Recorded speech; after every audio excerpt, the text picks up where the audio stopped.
Can you believe that the United States is ranked 75th when it comes to countries with women in national leadership positions? Or that only 84 of the 435 U.S. House of Representative members are women?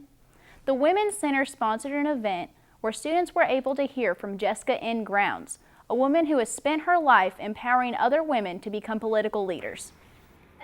Jessica Grounds is the executive director and co-founder of Running Start, a program designed to educate young women about the importance of politics and providing them with the skills they need to become leaders. So my whole background has been working to encourage more women to run for political office, particularly young women.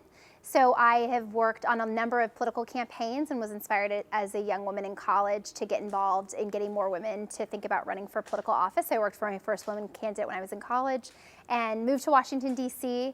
and started realizing that there are very few women in elected office in the country. So statistically, we only have 20% of the House and the Senate of Congress being made up of women, so 80% is men, and obviously we're half the population, so we don't have an equitable representation.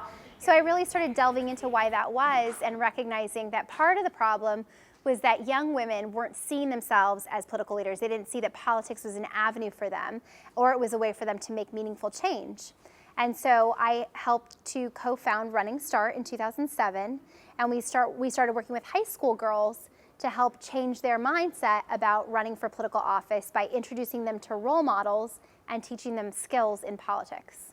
Although it's been over 90 years since the women's rights movement ended, the majority of the leaders in the United States are still men.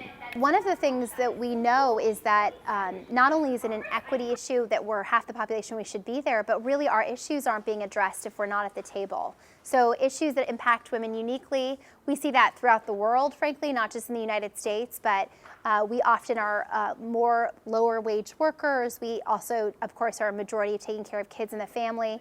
How do all of those issues and those challenges that are unique to women get impact in policymaking and the leaders that make the decisions about our lives? If women aren't there, it's a real issue, and so I think that's part of it, is that our voices need to be just as represented in leadership roles. The Women's Center applied for a grant with AAUW, which is the American Association of University Women, and they were giving schools grants to do work on gender stereotypes. And so the stereotype that we were really wanting to look at was that of women being in leadership, and sometimes how women who pursue leadership roles are seen to be bossy or seen to be masculine. And there's this very strong stereotype about women in leadership roles. And so we really wanted to look at women's leadership. And so we applied for the grant and we got it. We're one of 11 schools across the nation that received the grant. And so this is our first event in that campaign to bring in a speaker to talk to women about getting involved in politics.